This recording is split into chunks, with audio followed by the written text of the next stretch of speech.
Hello guys, welcome back to my channel. ഞാൻ ഇന്ന് വന്നിട്ടുള്ളത് ഈ ഒരു പെൻ ഹോൾഡറുമായിട്ടാണ്. അപ്പോൾ ഇത് വളരെ സിമ്പിളാണ്. അപ്പോൾ എല്ലാവരും ഇതൊന്ന് ട്രൈ ചെയ്ത് നോക്കണം. അപ്പോൾ നമുക്ക് നേരെ വീഡിയോയിലോട്ട് പോവാം.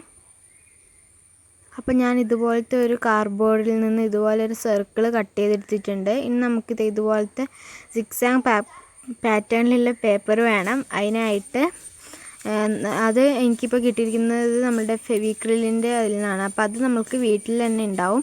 അതായത് നമ്മുടെ ഇതുപോലത്തെ കാർഡ്ബോർഡിൻ്റെ മേളിലുള്ള ഇതുപോലത്തെ ഒരു സാധനം എടുത്തു കളഞ്ഞാൽ നമുക്ക് അതേ ഒരു സെയിം പാറ്റേണിലുള്ള പേപ്പർ കിട്ടും. കണ്ടോ, അതേ പാറ്റേണാണ്. അപ്പോൾ ഇത് കുറച്ച് ചെറുതും അത് കുറച്ച് വലുതും ആണെന്നേ ഉള്ളൂ. സെയിം പാറ്റേൺ തന്നെയാണ്. അപ്പം ഞാനതങ്ങനെ എടുത്തിട്ടുണ്ട്. നമുക്ക് ആ ഒരു സർക്കിളിൻ്റെ ചുറ്റും ഇതൊന്ന് വെച്ച് കൊടുക്കാം. എന്നിട്ടൊന്ന് ഒട്ടിച്ച് കൊടുക്കണം. പിന്നെ അതിൻ്റെ രണ്ട് സൈഡ്സും ഒട്ടിച്ച് കൊടുക്കണം. അപ്പോൾ ഞാനിത് ഒട്ടിച്ചിരിക്കുന്നത് ഫ്ലെക്സ് ക്വിക്ക് വെച്ചാണ്. ഇങ്ങനത്തെ കാർഡ്ബോർഡൊക്കെ ഒട്ടും നല്ലോണം.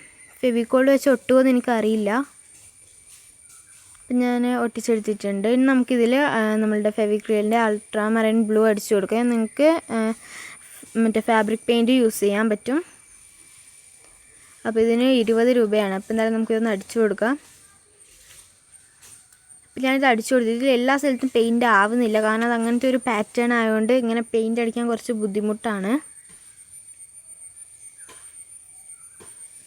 അപ്പം പിന്നെ ഞാനിവിടെ അൾട്രാമറൈൻ കളറിൽ തന്നെ ഒരു ഗ്ലിറ്ററും പിന്നെ ഒരു ലൈറ്റ് ബ്ലൂ കളറിലെ ഗ്ലിറ്ററും എടുത്തിട്ടുണ്ട്.